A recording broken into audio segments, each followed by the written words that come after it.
Bonjour, nous sommes le vendredi 1er mai 2015 et je vous ai déjà expliqué en fait ce qui a fait le plus gros de l'actualité de ma semaine. Enfin, je ne vais pas parler de l'exposé à Louvain, je vais pas parler de l'exposé pour les lycéens de Scarbeck, mais enfin bon, je vais parler la convocation de ce comité de sages ou d'experts sur l'avenir financier de la Belgique. J'ai fait une petite vidéo à ce propos-là.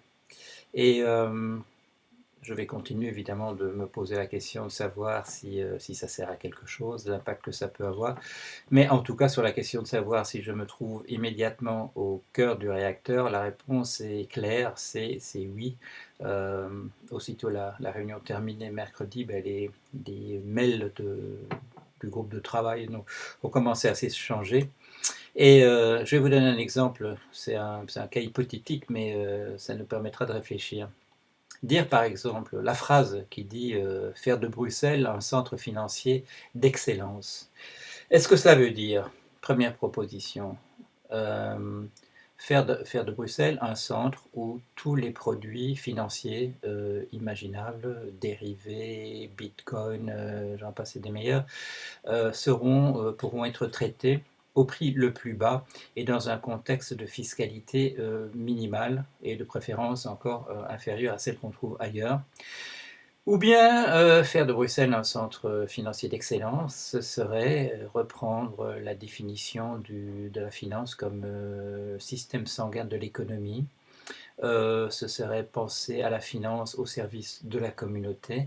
Ce serait faire la distinction que fait Laure Adderton entre les fonctions utiles de la finance et les fonctions inutiles, voire nuisibles. Faire une distinction entre des activités financières qui introduisent un risque ou celles qui le transfèrent vers des parties qui peuvent en assumer les conséquences. Est-ce que c'est interdire, et le mot interdire s'appelle INTERDIRE, les activités qui permettent simplement aux plus gros acteurs financiers de faire des paris entre eux et de se démolir l'un l'autre avec des risques systémiques pour la communauté dans son ensemble. Alors, cette deuxième proposition, est-ce qu'elle aurait été défendue à ce comité si je n'y avais pas été nommé? C'est possible, peut-être qu'un de mes co-sages, de mes co-experts dans ce comité aurait soulevé la question dans ces termes-là. Mais en tout cas, la seule chose que je puisse vous dire avec assurance, c'est qu'elle sera défendue. Et donc, ce n'est pas une mauvaise chose de se trouver au cœur du réacteur. Est-ce que ça ferait une différence?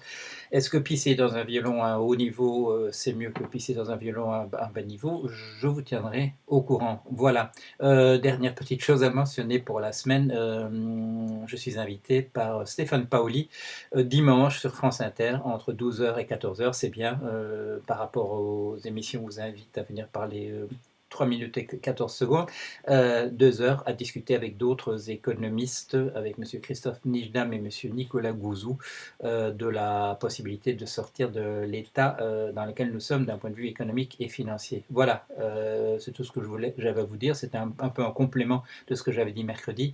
À très bientôt.